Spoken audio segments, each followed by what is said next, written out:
We'll call the meeting of the State Fair Board of Trustees meeting for May 22nd, 2025 to order. Welcome all of those of you that are here, and we look forward to meeting some of you. I would first need an approval of the agenda as presented. So moved. Second. All in favor, say aye. Aye. Same sign. Motion passes. Lisa, do we have any citizens' comments? No, we do not. Now it's time for the introduction of the new employees that we look for. Who's new on campus? Who's a new roadrunner?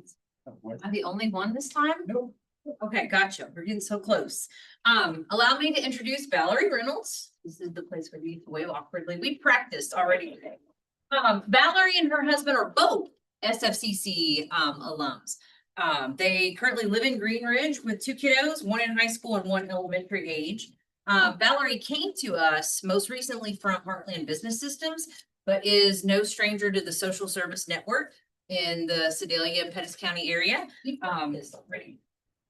Oh, there's the reverb. The last thing anyone wants to hear is my voice twice. Right, so pull that one back.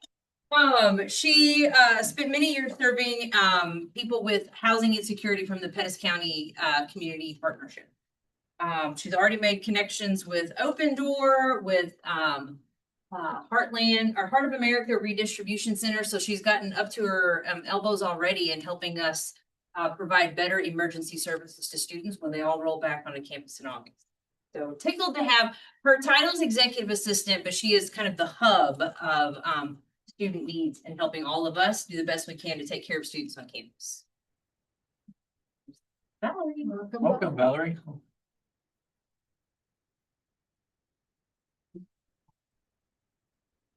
Next, Yes. we're going to introduce Philip Hercule. He's our user liaison. He recently graduated from CMU.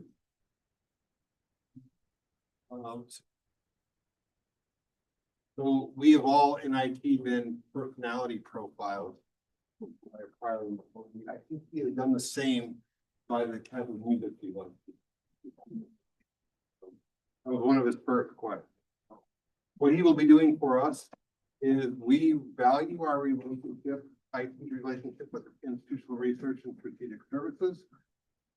So he is the IT side of that bridge.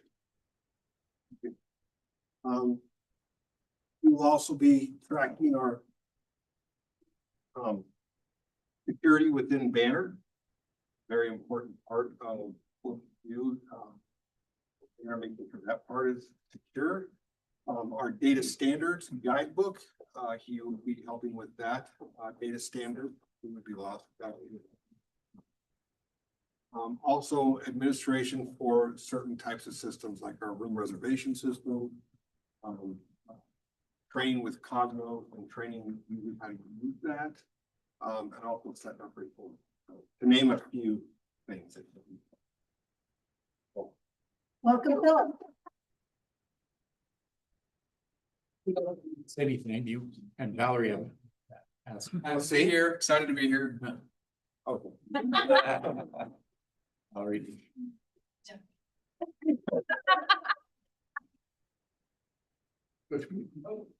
I have a great honor to introduce Jeremy Jackson.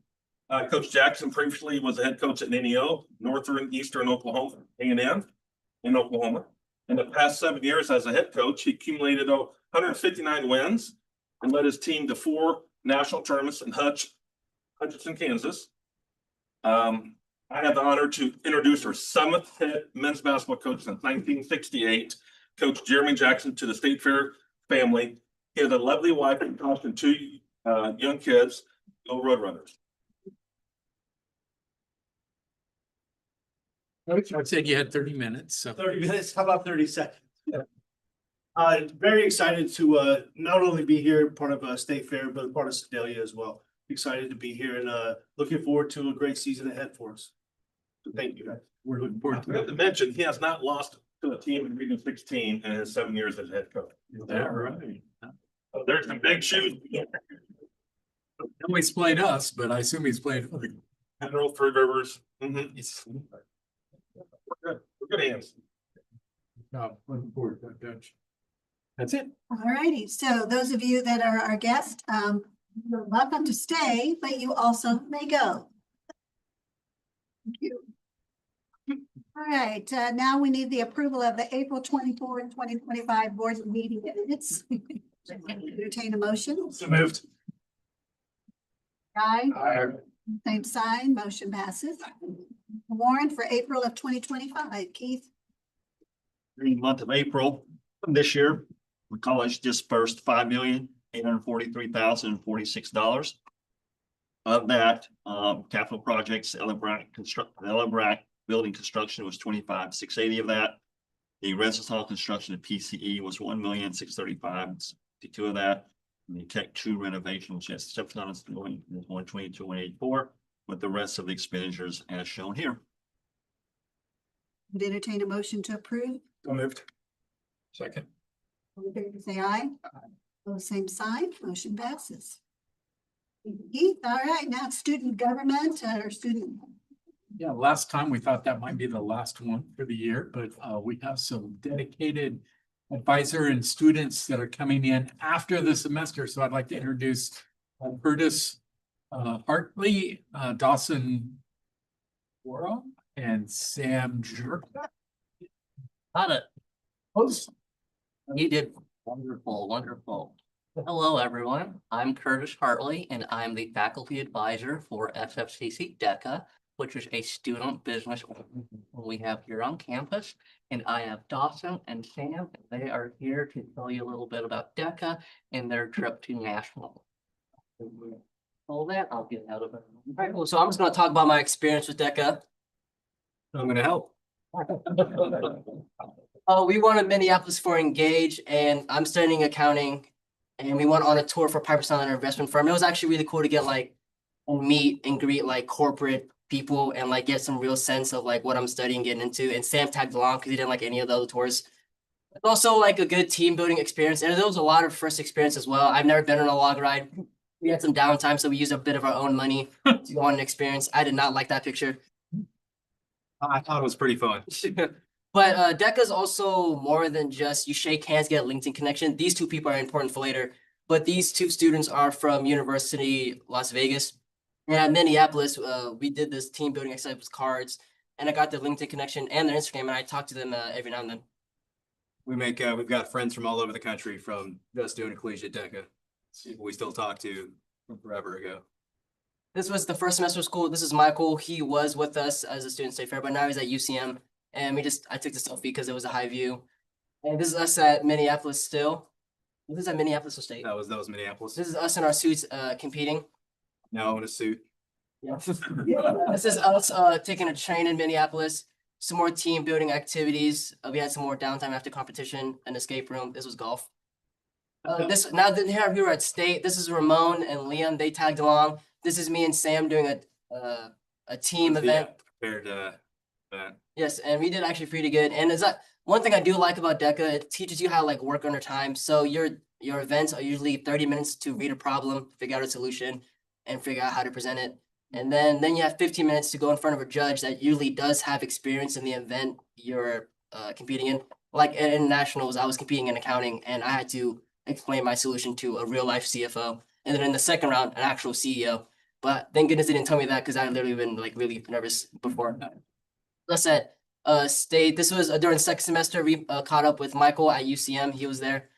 I actually got my first headshot done for LinkedIn. You know, I actually look pretty nice now. Yeah, me too. Yeah, so did he. Like I said, real corporate. And this is us at internationals at San Francisco. And one of the things I like about DECA is like it brought a lot of first time experiences. I've never flew on a plane before or saw the ocean until DECA. Been a minute since I've seen the ocean, but plenty of first time experiences for me as I had never been to the West Coast before. So it was quite interesting to see all the different parts of the country that DECA could take us to. It honestly felt like we got a university experience at a 2-year community college. Absolutely. There was more team building. We had some dinner in San Francisco. Everything was expensive. Oh my goodness. We've seen the Lobster. there was nothing cheap. Nothing cheap on that menu. The cheapest thing there was $32. So he went for it. Yeah, I was like, We can go home. it's us in Chinatown. I've never been in any Chinatown, and it was a good cultural experience. And Michael tagged along from UCM. And now we're actually at the competing part. This is the room of like around 6,000, 7,000 from all 50 states. And what other country was there?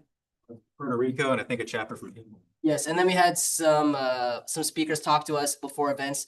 Now, this guy's important for later, but I was competing in accounting, and then we have an 100-question exam, and it's not just accounting. Like there's a lot of other topics on that exam, which is a third of your score. Like I had to get some macro and microeconomics answers and questions. Shout out to Miss Burnett. She taught me very well. And I got a pretty good score on the exam. I think I got like a high 70. This is me and Curtis. And that gold pen is important for later.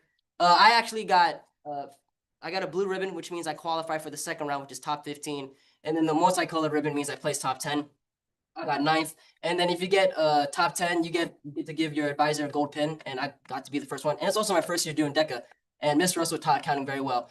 And the reason this guy is important is because he was a junior at a 4-year school, and I told him I'm a sophomore at a 2-year school, and he was also studying accounting. And he was honestly kind of mean. He was like, "Well, I'm a junior, you're a sophomore at a community college. I don't think you're gonna place." Yeah, he didn't make top 15, so frick that guy.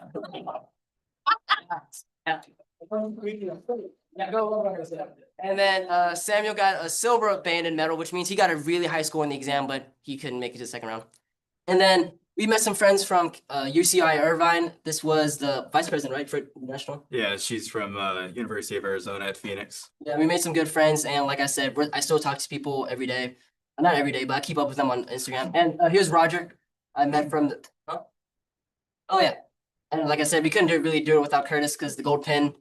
And again, Michael tagged along with us from UCM. And this is a guy I met from Minneapolis, and we got together again, and he got second place in his event. And we took pictures. So like I said, it's not just people you're meeting, shaking hand, never say hi to again. It's like actual friendships and connections. And then here's all the friends. It's gonna sound like very Disney, but like, the friends we made along the way, I guess. And then yeah, that's it. I got a couple scholarship offers from Columbia College after state. They offered me around pretty much full ride besides housing. And I got an internship offer to audit from home, a company from California. And there's honestly a lot of lifelong memories and connections across America. And honestly, I have good like social skills, but like when it comes to networking and LinkedIn, I never knew LinkedIn was a thing until DECA. So it was honestly like a good networking skill, like training. Well, yeah, I was a healthcare student, so stepping into kind of DECA in the world of business was quite a step outside of my comfort zone, but it's definitely an experience here at State Fair that I would not have traded for the world. I think summarizing just about everything that could happen without our advisor Curtis here, he's been absolutely instrumental to everything we've done, the time and he's given us every step along the way. He was with us, and we're definitely a team, but it wouldn't have happened without Curtis here. And I took a gap year, and then after I realized I wanted to major in accounting, it said a good way to like stand out for internships was compete in something your major related. And then I saw the poster, and it said competes in business, and I was like, oh, well, here you go. And then then I joined DECA, so I couldn't do it without Curtis. And it honestly was like a university experience because you see on Instagram or Google like all these 4-year universities going on all these big trips, but like for a 2-year college to offer this, I have some friends in high school willing to come to State Fair because they don't want to spend too much money at a 4-year school or a bigger experience when they can just come here if they don't know if they want to finish college or not. Very good. Any questions? Yeah, good tell. Did you both graduate? Yep. I start at UCM next semester or this semester, I guess, but You're going, Sam. I'm going to work. Going to work? Accepted a job offer this morning. Good for you. Nice. Hey.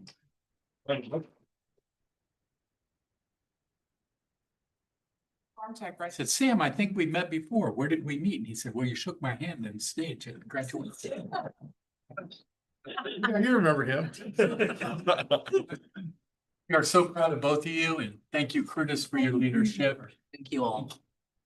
For sharing. Thanks for all of the instructors that influenced them, including our economic instructor here in the room. So way to go. you did a really good job teaching. I gave you a really good review. Hey, after. Yeah. That's Well, great. thank you so much. We When you were in Minneapolis, did you happen to get over to the university?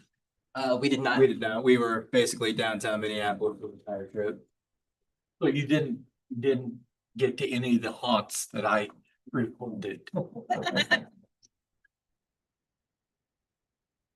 wouldn't know. If they would have known, yes, it was halfway to St. Paul. Thank you so much. We appreciate it.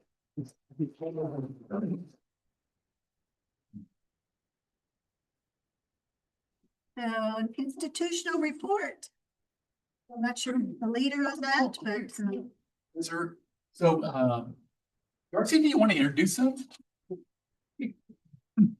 So we have some representatives of the Leadership Academy, and they're going to, well, part of the Leadership Academy curriculum is to leave a service project behind that will live beyond the Academy's 1 year meeting together. So Curtis and Megan and Stephanie are here to share with you.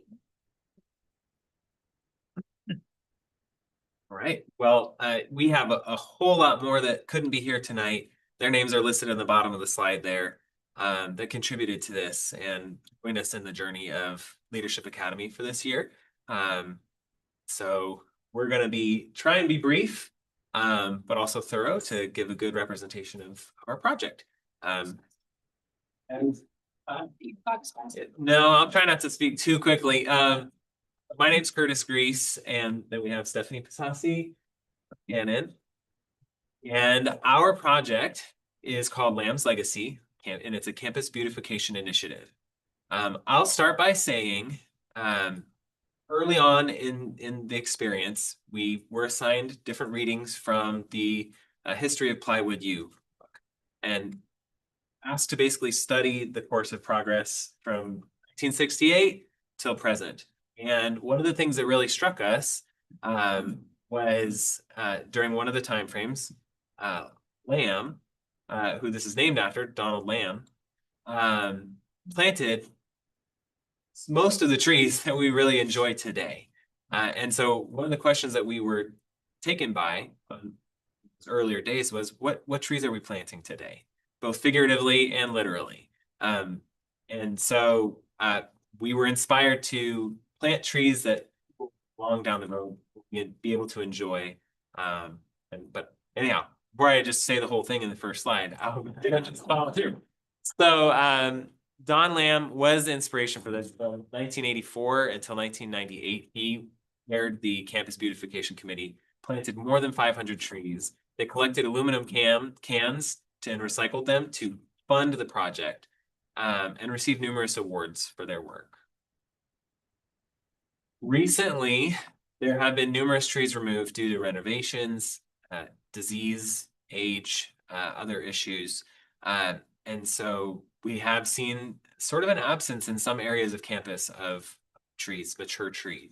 And there have been some community members that have expressed concern, and some people certainly at State Fair as well. We've seen some of them come down. So, he had the motto of nurture a tree, nurture a student. And so we are planning to continue Lamb's legacy by planting more trees, funding that, and ensuring that there is a future of campus beautification beyond just this project. Planting trees contributes to the well-being of individuals, of our community and our ecosystem, and has environmental, psychological, and social, aesthetic, and educational benefits.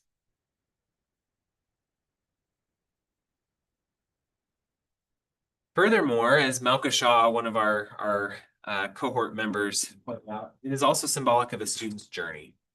Trees, it begins with a small seed, like our students are starting and then growing with the nurture and care that we give them along their journey.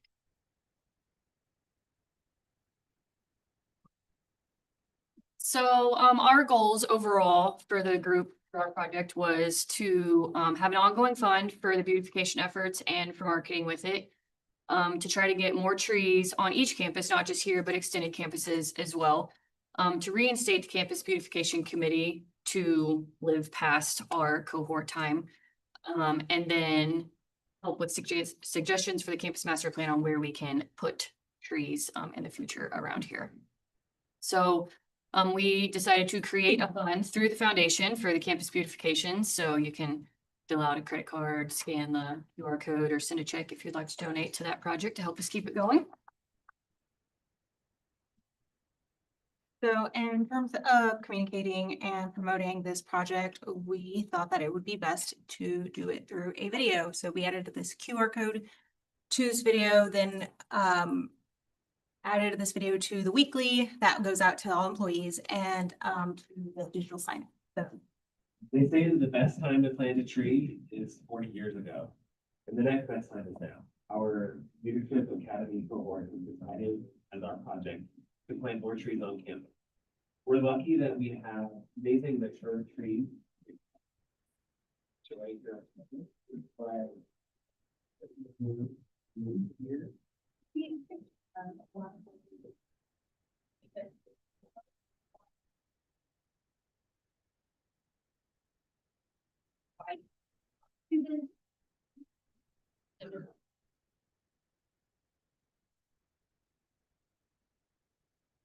Here. There's shade and for me, this currently is, it's increasing that green space. One of our goals, as the 2025 Leadership Academy is to bring back the beautification committee here on campus. We're interested in helping them with an initiative by donating to the beautification fund. If you'd like to be a part of helping keep our campus beautiful by planting trees for future, you can click the link below.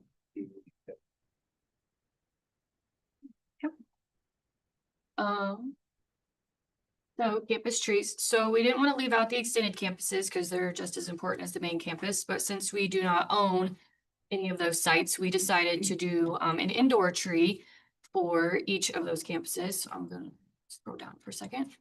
So these are what were available for all 5 extended campuses to choose from.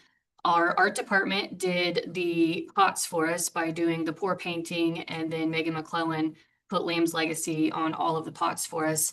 And so one of the campuses so far has taken their trees, but when the other directors are on campus, they can come and get their tree to take.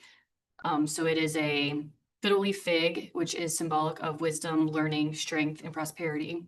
And like I said, the custom pots were done by the SFCC art department. And then here on the main campus, we have funds still left over that our plan is for pine tree, hopefully in front of Stoffaker. Ideally to replace what you all knew as the blue tree during Jingle on the Green, but for it to be permanent, which a pine tree is symbolic of peace and wisdom. We are currently working with facilities to select the best variety and hopefully to be planted in the fall, but also want to work with the campus master plan, knowing that they have a landscaper so that we don't interfere with what the plan for that is. But we are here to help in that part as well. So then that also means we need to bring back the Campus Beautification Committee. The Campus Beautification Committee exists to foster a welcoming, safe, and visually appealing campus environment that reflects pride in the institution and supports student success and community engagement. The committee encourages collaboration among faculty, staff, students, and administration to plan and promote beautification efforts.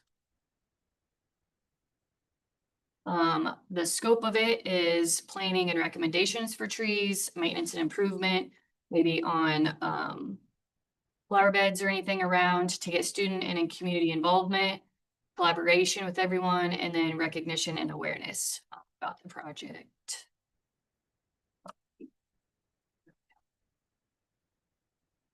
So as Megan mentioned, our suggestions for our campus master plan and ongoing and projects that could be done through this foundation could be an outdoor classroom, continuing to plant trees, and perhaps redoing the FCC entrance sign. Here is a map where we marked all of the trees that we believed would be beneficial on campus. All the spots we went out one day, Becky Rose did, and walked around campus and decided, thought where trees would be best beneficial. So again, our conclusion is we want to promote sustainability and well-being. We want to add to our aesthetic value, provide educational opportunities for the community, for students, leave trees for a future that we will not see, and environmental, ecological, and social benefits. We have the QR code. This is how you can support Lamb's Legacy. And we want to give a special recognition to Darcy and to Keith, Christine Brown, Ken Rimmel, Mary Joyner, and Megan McClellan. Thank you. Do you have any questions? Awesome. Job. What do you think of the Leadership Academy? It was good. We had two different field trips that we did. Went to Jefferson City to the Capitol. That was a really unique experience. And then we went to Florida College. To listen to Todd Whitaker. I appreciated hearing the leadership journeys of the various guests and trustees members that came and our Community. leaders from the community and within our institution, hearing their stories of how they got where they are today and the zigs and zags and ups and downs and things that brought them to where they are, the leadership learning lessons they've learned. I think How often did you meet?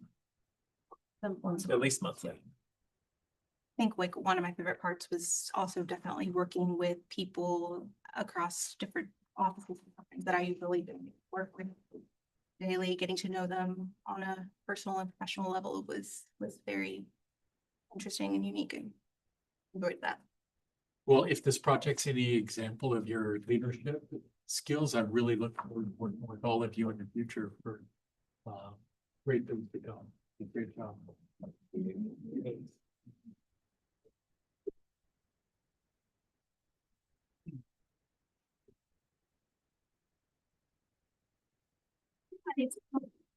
On the agenda is the policy 1524. I don't know, is that how y'all do it, or is it 152? 1524, collaborative leadership. See, don't leave, you have the floor still. Since I get to follow that, I will say, one thing I was really impressed with their project is how well they reached out to very different, a lot of different places and people on campus. That was a learning experience in itself, that they couldn't just do this independently, but that they had to involve so many other entities and offices and people. So they did a great job with that. Thank you for your leadership, because I think she oversees that. She did, it takes like minutes amount of work and Percy, thank you very much for that.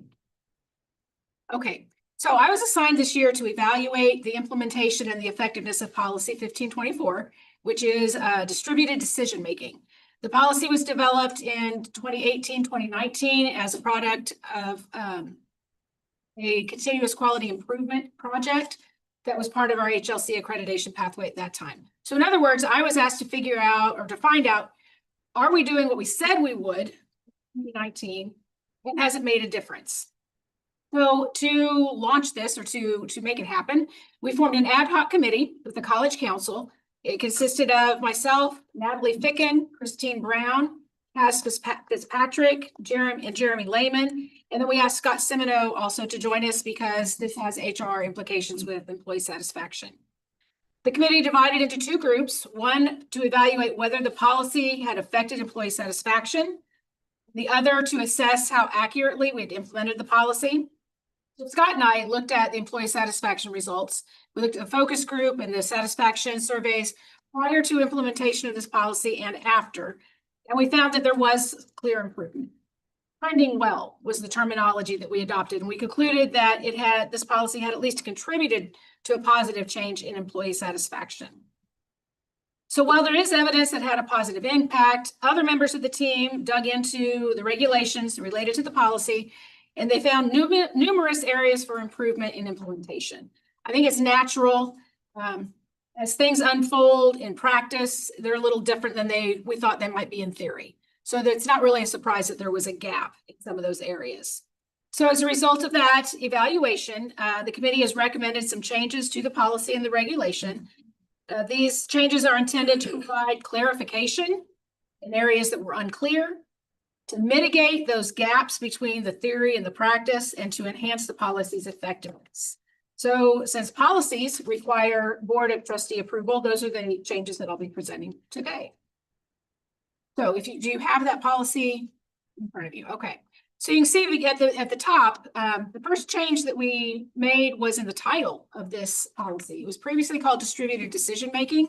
And after considering, is it shared leadership? Is it shared governance? Is it distributed decision-making?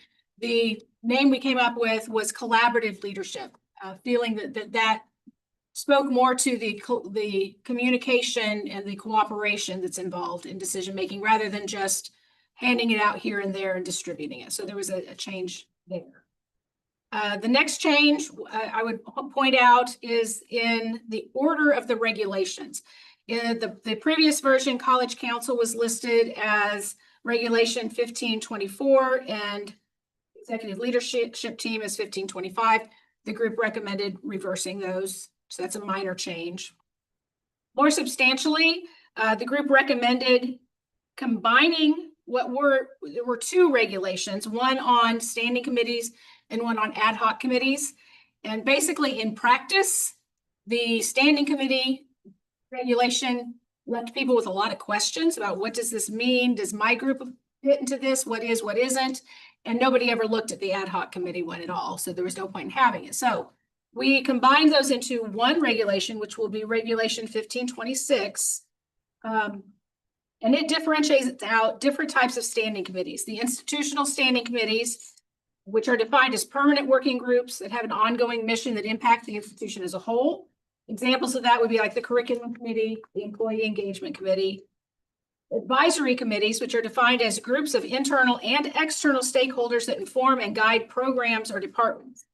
IT advisory, the Dahl Museum, academic programs have these advisory committees. And operational groups are defined as working groups whose membership is determined by job position at the college, like the asset team or the care team, where people are there because of the job they do on campus. Previously, those three all just kind of muddied together in that policy called standing committee. So we separated those out for clarity. And then also ad hoc committees has a place in that policy or that regulation as well. So those are the changes that we bring forth in policy. Questions? So this has received review through the college, through college council, the leadership team, public comment. It's ready. for approval. Okay, well, I would entertain a motion. Approval of policy 1524 is presented. So moved. Second. Any questions? Okay, all in favor say aye. Aye. Opposed, same sign. You Darcy, for your leadership on this project as well.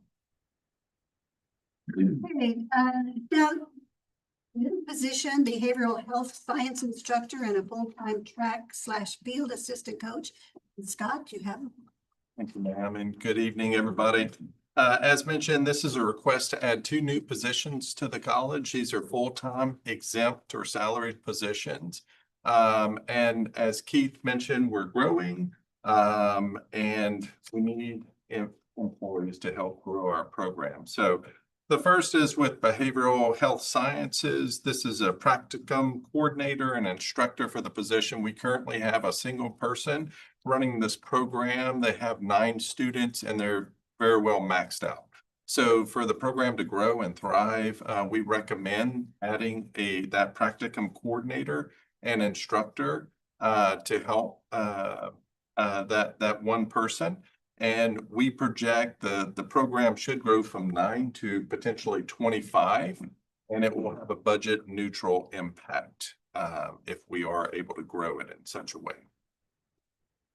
The next position I'm going to talk to you about is the track and field coaching assistant, track and field coach. So track and field is our largest sport we have. So 80 student athletes are in this program, and it's one of the few programs without a full-time assistant position. So like basketball, for both men's and women, they have full-time assistants as well as many of our other sports. So we recommend to right size this and relieve some of the pressure on that full-time head coach by garnering a full-time assistant with them.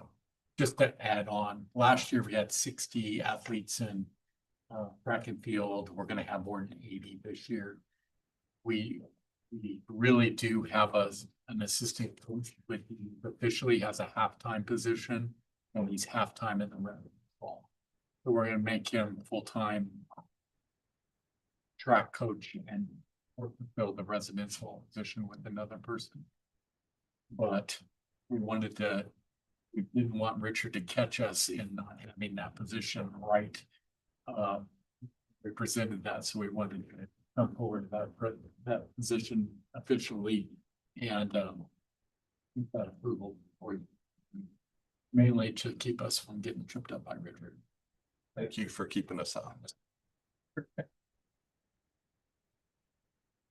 Okay, so I'll go ahead and read this. It's recommended that the Board of Trustees approve the addition of a practicum coordinator and instructor position for the Behavioral Health Science program. This will be a full-time faculty position responsible for teaching a portion of the BHS curriculum and simultaneously serve as a practicum site coordinator. Additionally, it is recommended that the Board of Trustees approve the addition of a full-time track and field assistant coach to meet the needs of a growing athletic program. The need of these positions were identified through service review, and the new positions were prioritized as part of the FY26 budget process. A motion to approve these new positions. Any questions? All in favor, say aye. All same sign. Passes. Scott? Next on the agenda is the Dahm Museum of Contemporary Art and the Art Ownership Transfer. I believe Mary. Returning to Mary Troyer, the art expert on that. Oh, but good try.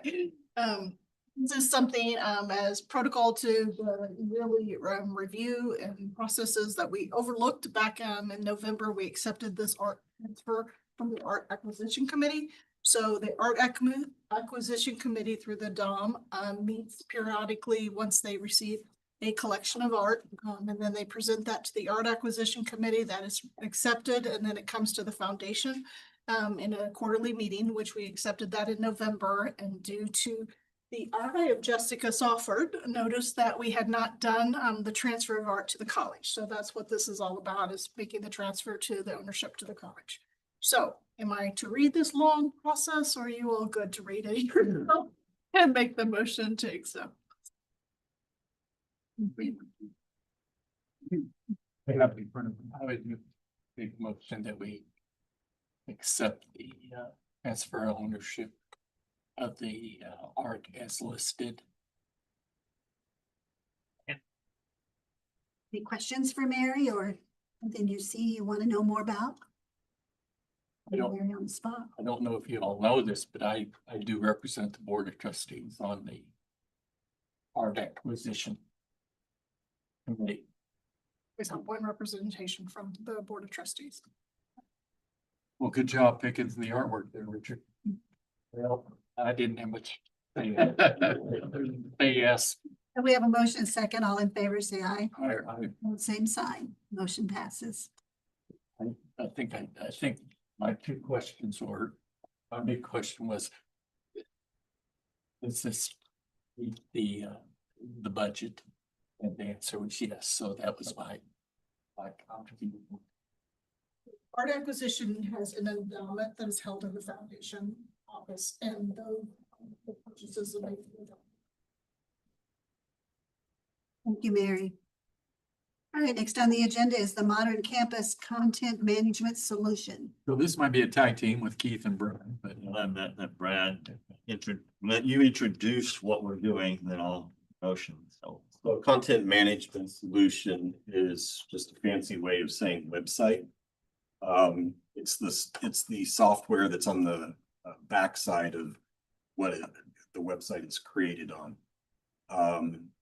Currently, we use WordPress, which is an open source solution, and this is migrating to a third-party solution, and it's going to have a lot more bells and whistles and the ability to customize content more easily than what we currently do. It's also got some plugins that will connect and provide banner content on the website. So it's pulling that data straight from the banner system, such as a catalog that will automatically pull course descriptions, course names, build ends of study for different degrees, that kind of thing.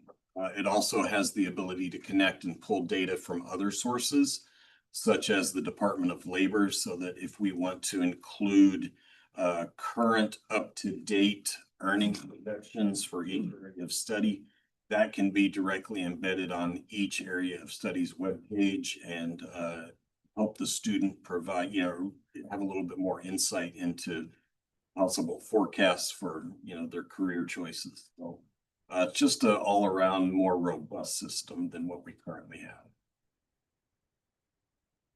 Questions about the system? One of the things we talked about is calendar and, events and things like that.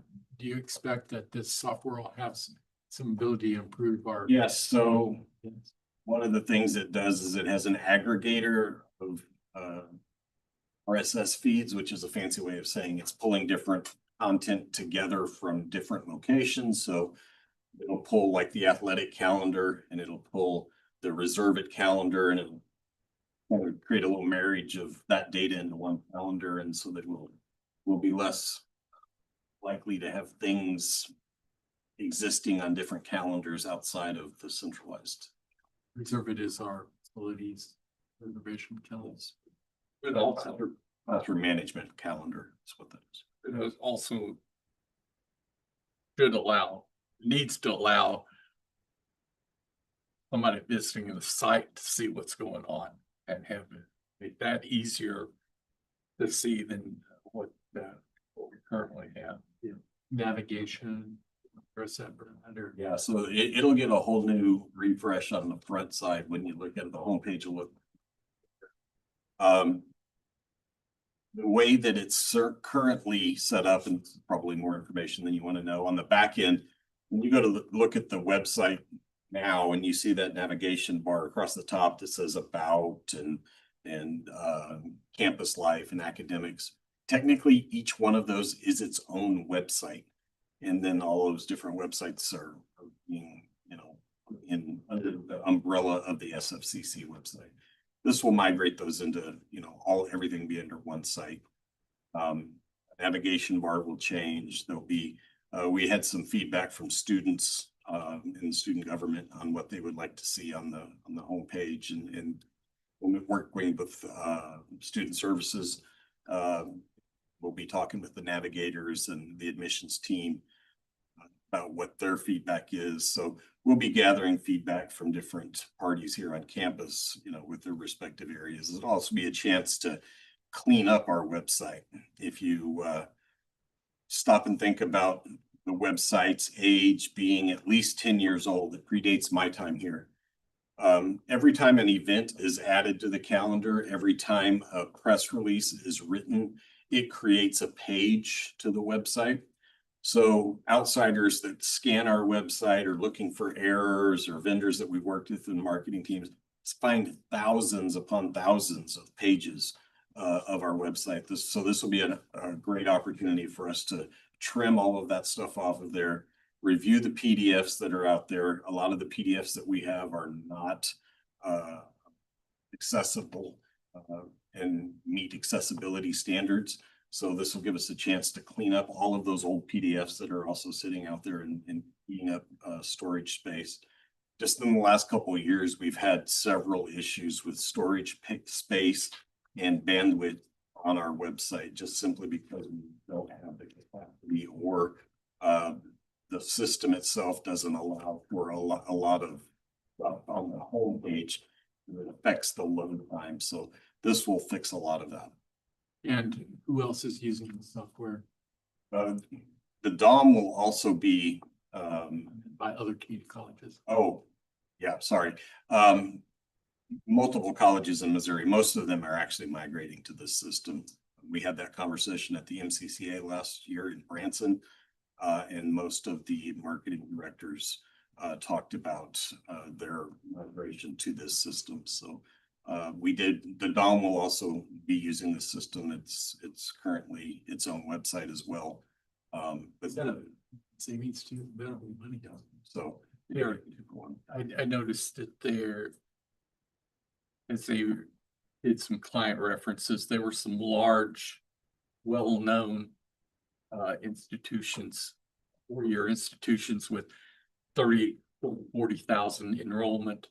We're using this system. Yeah, it really, and they specialize only in higher ed. They don't have any other customers except higher eds. And we're looking at using their templates or Yes. are customizing. Yes, so what we're starting out with will be something from their template library, which is pretty robust. So we'll be looking at some of the other colleges that do have their system, and we'll be picking and choosing, you know, some of the features that they use and you know, putting that into ours.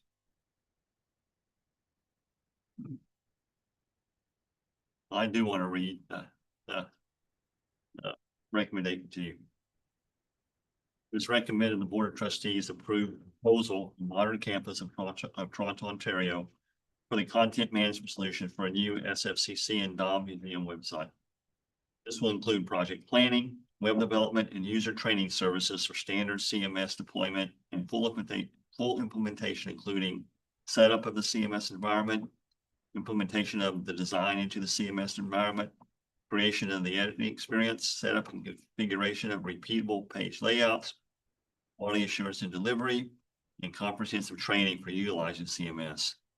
Modern Campus costs are the design of the new site using the Modern Campus Library, one time of $20,000.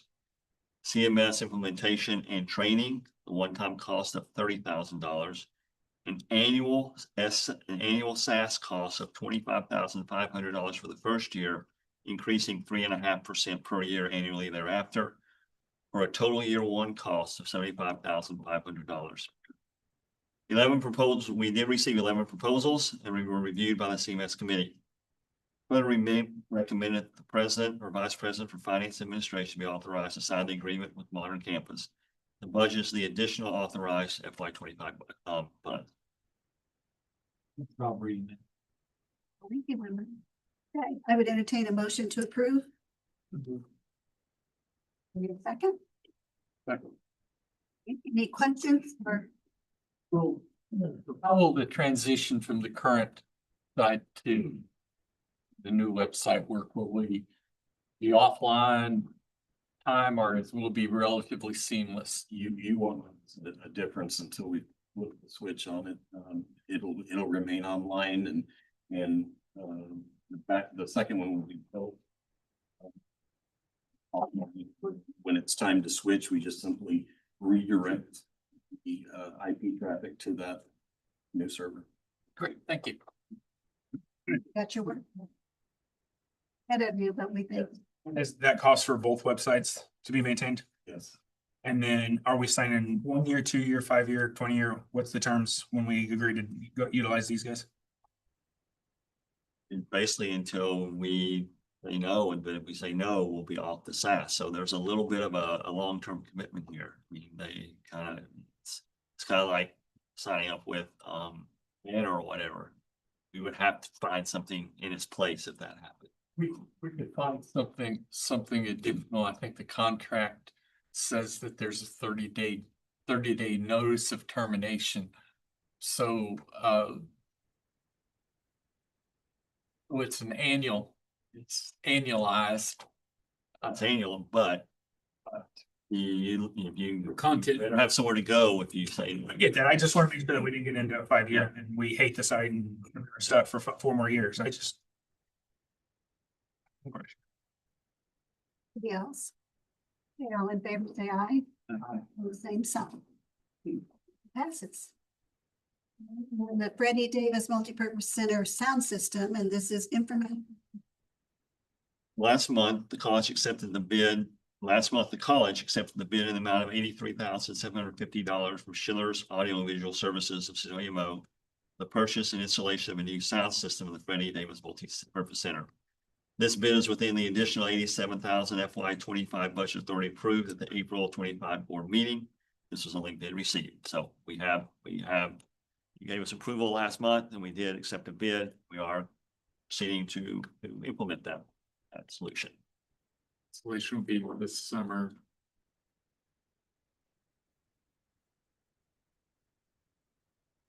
Now SFCC campus building addresses. This one, did Mr. Haverly stay around?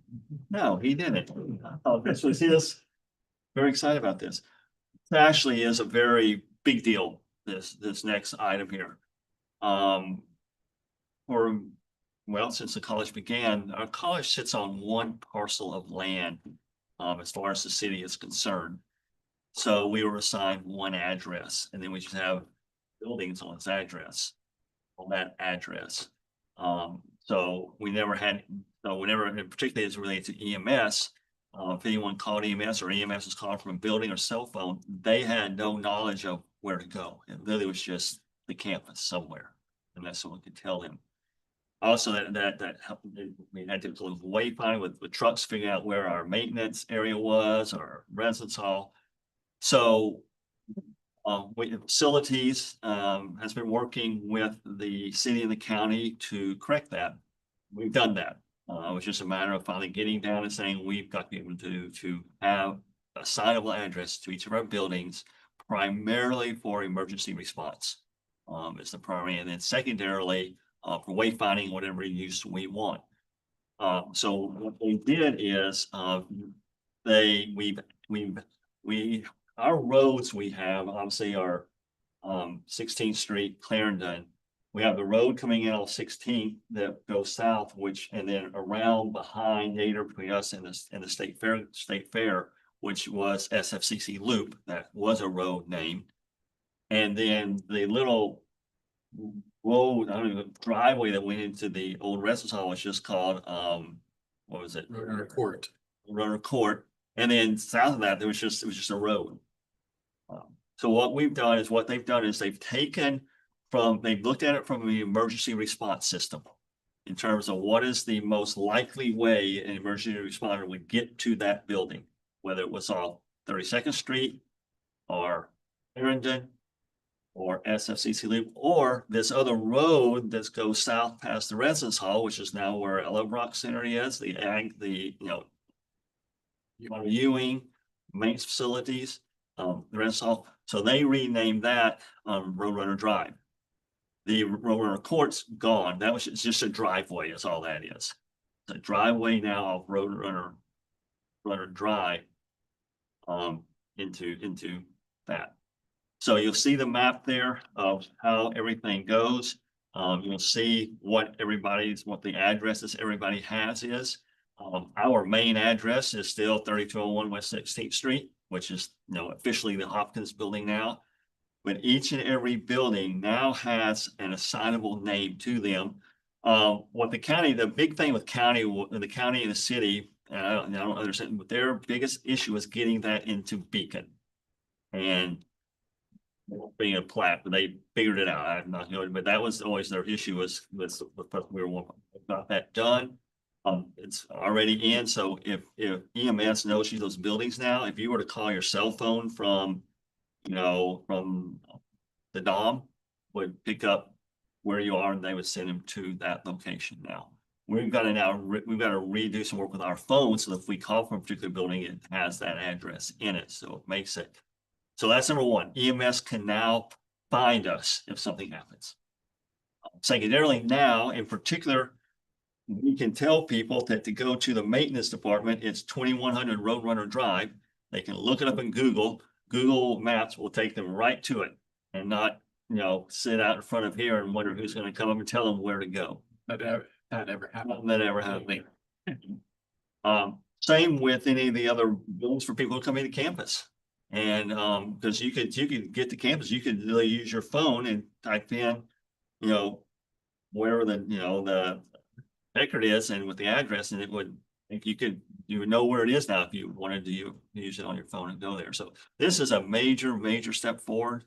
I know Mark is probably more excited than anybody, but he's thrilled, as I said, from an EMS standpoint, and the fact that we have an identified address. So it's done. We're implementing it, and after 50 how many years, every building has an address on this campus. Will we be required to post the address on each? We're not required to. You're welcome to, but we're not required to. Again, their issue was 100% emergency management services. You have anything, questions to ask? Otherwise, we'll move on to next item.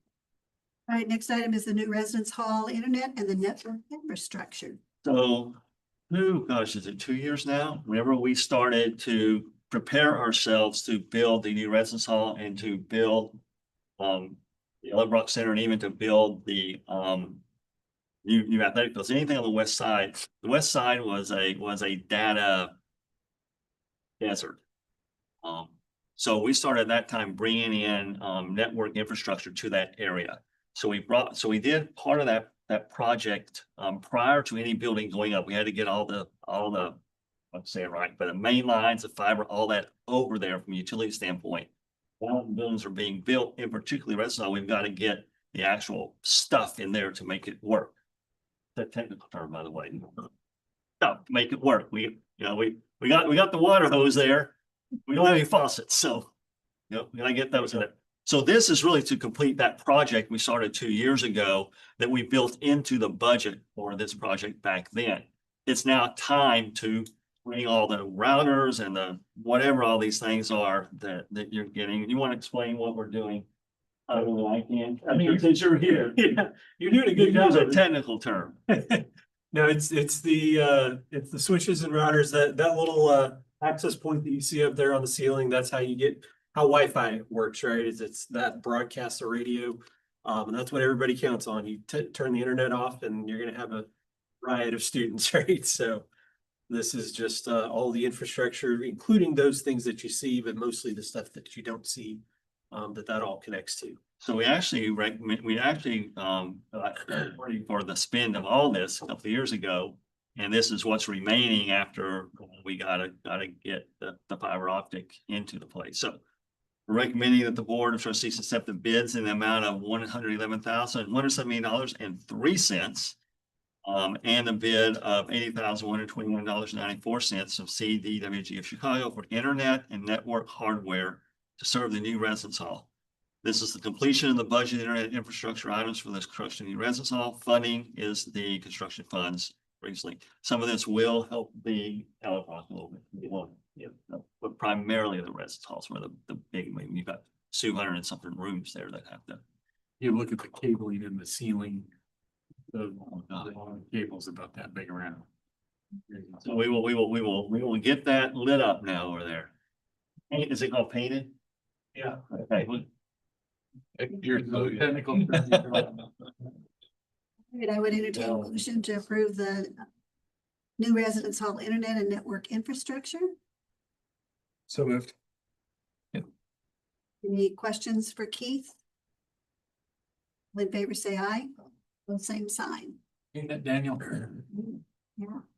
All right, agriculture mechanics program instructional equipment. Okay. This is to kick off our agricultural mechanics program to their supplies for that. We did go to bid. Recommended the Board of Trustees accept the bid in the amount of $51,591.12 from MSC of Davidson, North Carolina, not NC. For the purchase of agricultural mechanics program and hand tools, we did receive 2 bids, and funding in state of Missouri MOIC sales $4 grand. Would entertain a motion. So moved. Second. Any questions? All in favor, say aye. Same sign, motion passes. Residence hall buildings proposed name. Well, now that we have 2 residence halls, how do you define them with names? We're gonna put a name on the front of the hall. What name do we put on the front of the hall? So that was the task that we tackled. We had a committee working into the leadership, some name policies. The Board of Trustees approves names. Typically, the names are associated with a donor. We haven't had donors for the residence hall, but we're still hopeful that might occur. We're looking for names that were pretty generic. But when we get a donation, be appropriate, we can attach a name to the residence hall without any problem. It is recommended that the Board of Trustees approve the proposed names of the campus dormitories. The older buildings will be known as Residence Hall, while the newer building will be called Campus Housing Complex. All right, I would entertain a motion to approve those names. So moved. Your second. Second. Any questions for Dr. Bates? Comments? All in favor say, oh, I hear a, They can't get any more. I was thinking Brent and then Bates. Mary's working on a donation. I don't think I can get there. all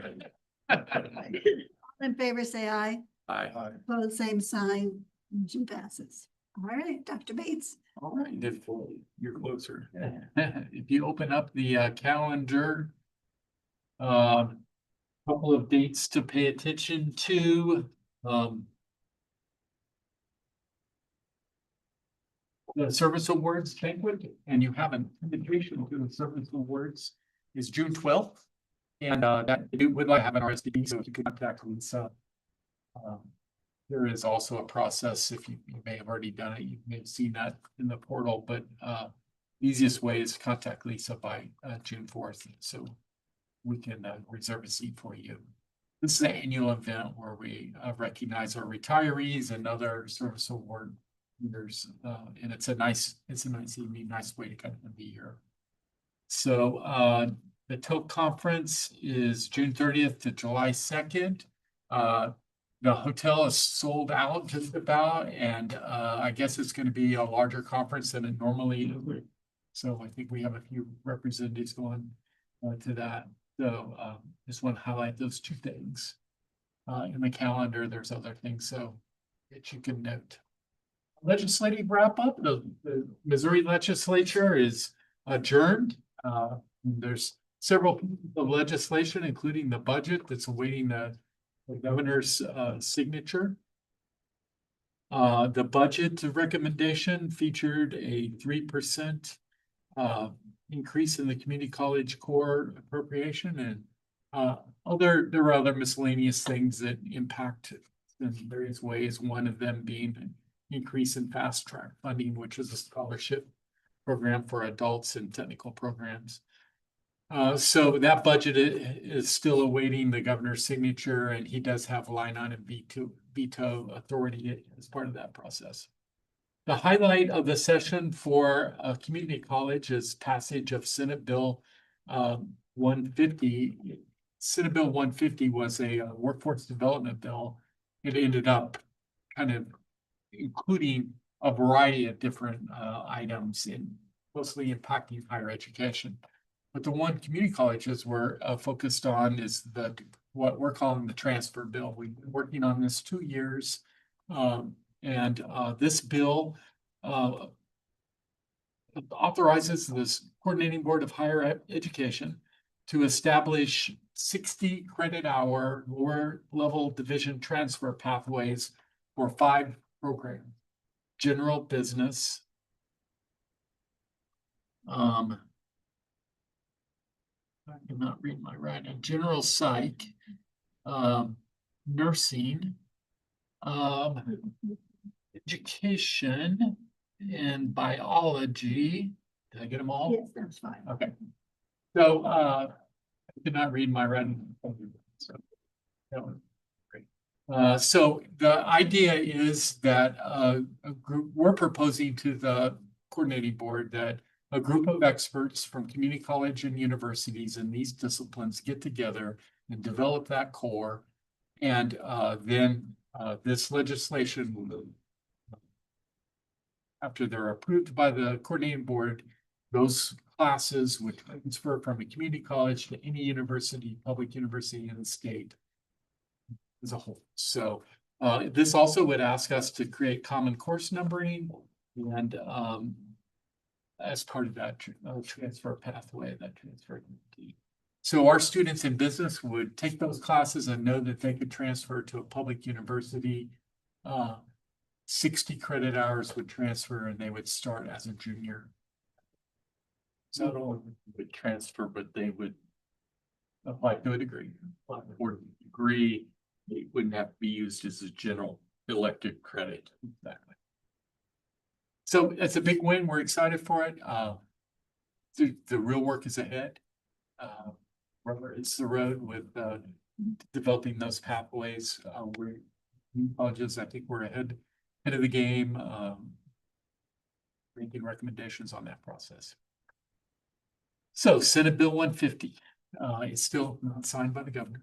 So we're hoping the governor signs that. We did put out, Brad put out some press releases that I know it aired in the newspaper and on the local radio station, KSIS, I believe, right?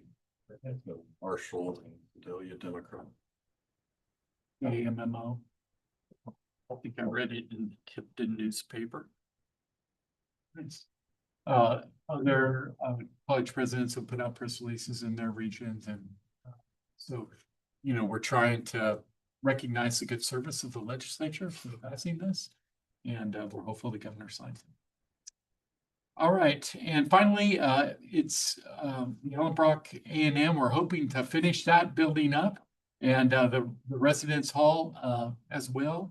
The Ellenbrock building, they are installing, reinstalling, fixing the facade steel, and we do have, after the last rains, we do have some leaks in our roof. So they're working on patching those up. So there's a few punch list items that Keith is working with our architect in finalizing those. So residence halls also kind of wrapping things up, doing punch list things, and you know, getting on track to get that completed. So it's time for us to make plans for a grand opening. And so we have basically 3 dates. We would like to hold on July 30th, July 31st, or August 1st. And Mary is going to honcho, to use Dr. Murder's favorite word. Mary's gonna honcho the grand opening, but our vision is for it to start around 11 o'clock. We'll have speakers. The ceremony will open at Ellenbrock A&M, and then we will have tours of Ellenbrock and tours of the residence hall. We'll have lunch served. We'll have giveaways. It'll be a nice event. We have invited the governor, so that will help dictate he's available for those 3 dates. Then that'll help us pick that. Otherwise, if he's not available at those dates, we'll pick one of those dates and start moving forward with planning of it. So we would like all of the trustees to be there on stage, be recognized for in this occasion, these 2 big building projects completion.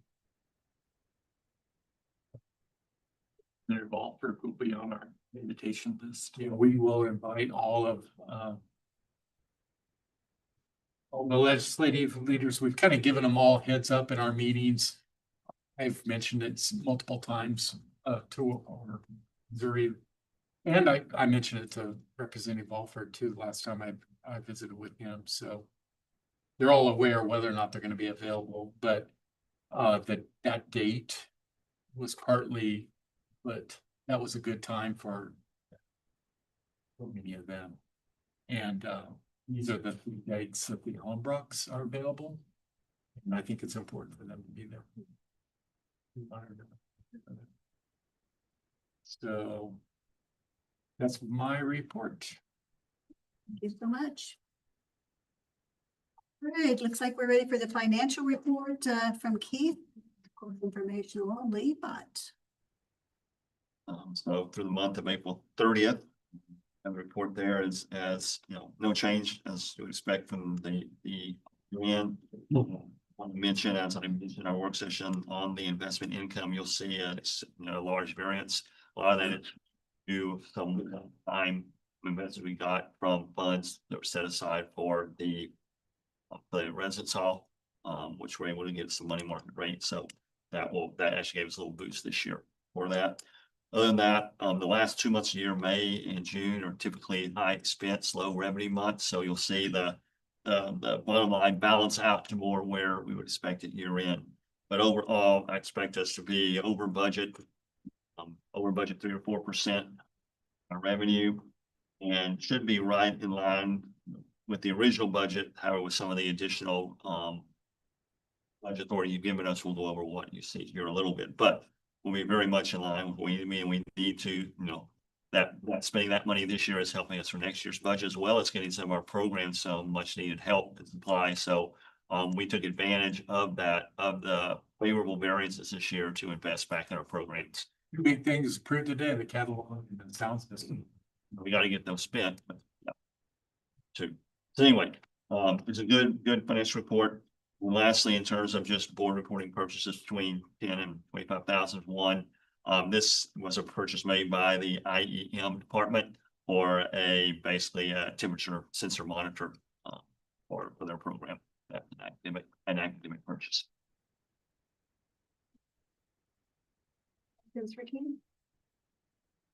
Thank you.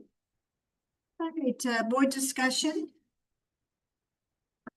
Things listed, but so be thinking about if there's anything you want to add.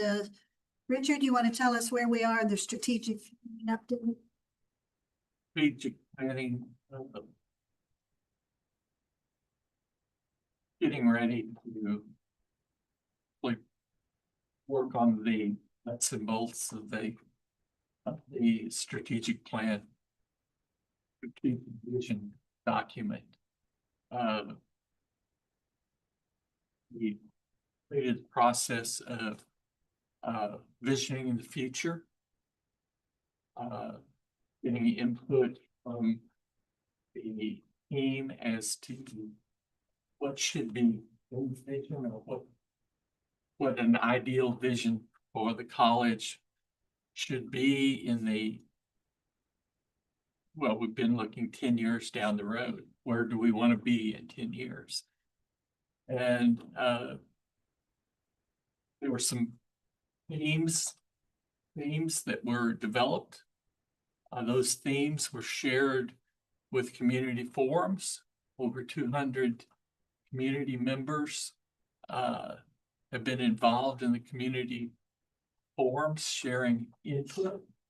That input has been added to the team's planning, and to help sort of refine and prioritize what we've been discussing and developing in the team.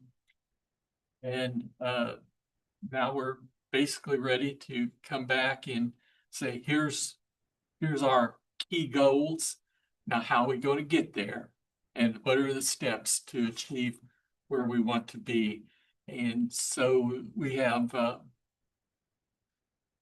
EAB is presenting a Zoom conference tomorrow morning with the team. And then the team has 4 meetings coming to refine and sort of put the meat on the bones. And the idea is to maybe be ready by the June board meeting to share with the board of trustees a strategic vision for State Fair Community College. There are some, personally, I think there are a couple of really exciting prospects that we're looking at that will benefit the communities, benefit the college, and will have special benefit for the students, particularly in our service region, if we can be able to implement them. So I look forward to being able for Darcy to share with us the work that has gone on.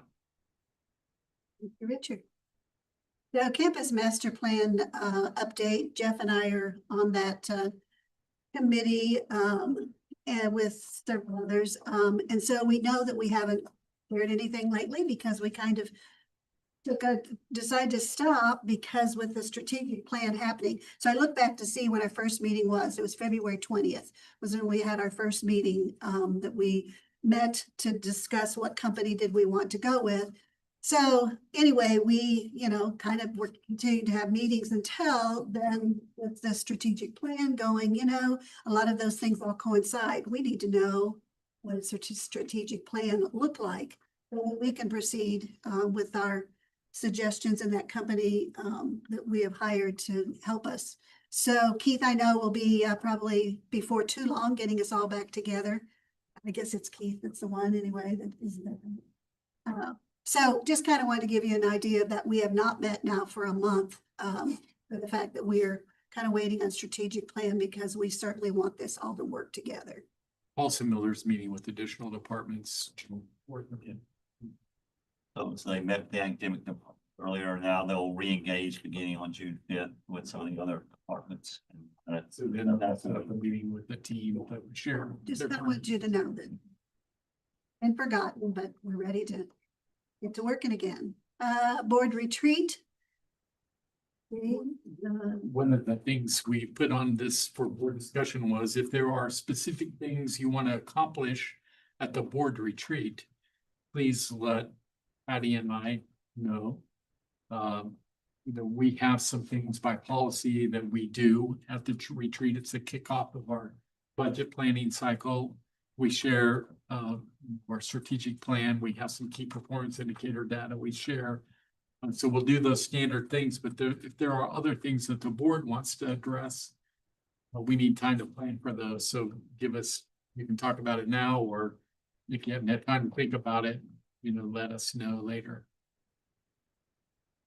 So, that our board retreat is going to be on July 31st, 4:30. So, and I'm getting ready to mention that about a board meeting change in July, but that's when our board retreat is. Any other items for a board discussion?